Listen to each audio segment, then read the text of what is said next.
பலத்த சூறைக்காற்று மற்றும் கனமழை காரணமாக பாம்பன் ரயில் பாலத்தில் ரயில் சேவை தற்காலிகமாக நிறுத்தப்பட்ட நிலையில் ரயிலை மட்டும் இயக்கி சோதனை ஓட்டம் நடைபெற்றது.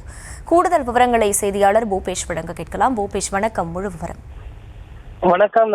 டிக்வா புயல் காரணமாக ராமநாதபுரம் மாவட்டம் பாம்பன் மண்டபம் உள்ளிட்ட பகுதியில் பலத்த மழை, சூறைக்காற்று, அதே போல கடல் சீற்றம் காணப்படுகிறது. இதன் காரணமாக பல்வேறு பகுதிகளிலிருந்து ராமேஸ்வரத்திற்கு இயக்கப்பட்டு வந்த ரயில்கள் அனைத்தும் மண்டபம், ராமநாதபுரம் உள்ளிட்ட பல்வேறு பகுதிகளில் நிறுத்தப்பட்டதோடு சில ரயில்களும் தற்காலிகமாக சேவை நிறுத்தப்பட்டது. இந்த சூழல்ல தற்போது பாம்பன் பகுதியில தொடர் மழை பெய்து வருகிறது. அதையும் பொருட்படுத்தி அந்த ரயில்வே துறை அதிகாரிகள் பாம்பன் பாலத்தின் உறுதித்தன்மையை பரிசோதிக்கும் விதமாக முதற்கட்டமாக அந்த ரயில் என்ஜின்களை அந்த புதிய பாம்பன் ரயில் பாலத்தில் இயக்கி சோதனை ஓட்டத்தில் ஈடுபட்டனர். அதனைத் தொடர்ந்து காலியாக இருக்கக்கூடிய ரயில் பெட்டிகளை மட்டும் அந்த புதிய ரயில் பாலத்தில் இயக்கி தற்போது சோதனையில் ஈடுபட்டு வருகின்றனர். இதன் காரணமாக இந்த புயல் முடிந்தவுடன் இன்னும் ஒரு சில நாட்களிலேயே அந்த மீண்டும் ரயில் சேவையை இயக்குவதற்கான பணிகளில் தென்னக ரயில்வே அதிகாரிகள் தீவிரம் காட்டி வருவது குறிப்பிடத்தக்கது.